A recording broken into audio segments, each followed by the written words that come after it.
മോഹൻലാൽ എന്ന നടനെ നമ്മൾ അംഗീകരിക്കുന്നത് അദ്ദേഹത്തിന്റെ അഭിനയ പാഠത്തിന്. ഇനി വിവാദങ്ങളിലേക്ക് അദ്ദേഹത്തെ വലിച്ചഴിക്കാതെ അദ്ദേഹത്തെ വേട്ടയാടുന്നത് അവസാനിപ്പിക്കുക. ഹേമ കമ്മിറ്റി റിപ്പോർട്ട് പുറത്തു വന്നതിന് ശേഷം ഒരു പക്ഷേ മലയാളികൾ ഏറ്റവും അധികം കാത്തിരുന്ന പ്രതികരണമായിരിക്കാം മെഗാസ്റ്റാർ മമ്മൂട്ടിയുടെയും സൂപ്പർ സ്റ്റാർ മോഹൻലാലിന്റെയും.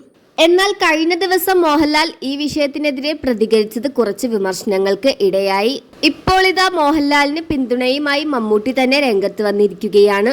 മമ്മൂട്ടിയുടെ വാക്കുകൾ ഇങ്ങനെ: ഔദ്യോഗിക പ്രതികരണങ്ങൾക്ക് ശേഷമാണ് അംഗമെന്ന നിലയിൽ പ്രതികരിക്കേണ്ടത് എന്ന് വിശ്വസിച്ചത് കൊണ്ടാണ് ഞാൻ ഇതുവരെയും മിണ്ടാതിരുന്നത്. സമൂഹത്തിന്റെ പരിച്ഛേദം തന്നെയാണ് സിനിമ. സമൂഹത്തിലെ എല്ലാ നന്മയും തിന്മയും സിനിമയിലുമുണ്ട്. സിനിമാ മേഖലയിൽ സംഭവിക്കുന്ന ചെറുതും വലുതുമായ എല്ലാ കാര്യങ്ങളും വലിയ രീതിയിൽ ചർച്ചയാക്കപ്പെടും. ഒരിക്കലും സംഭവിക്കാൻ പാടില്ലാത്ത ചിലത് സംഭവിച്ചതിനെ തുടർന്ന് സിനിമാ മേഖലയെക്കുറിച്ച് പഠിച്ച് റിപ്പോർട്ട് തയ്യാറാക്കി കാര്യങ്ങൾ നിർദ്ദേശിക്കാനും നടപടികൾ ശുപാർശ ചെയ്യാനും സർക്കാർ രൂപീകരിച്ചതാണ് ജസ്റ്റിസ് ഹേമ കമ്മിറ്റി.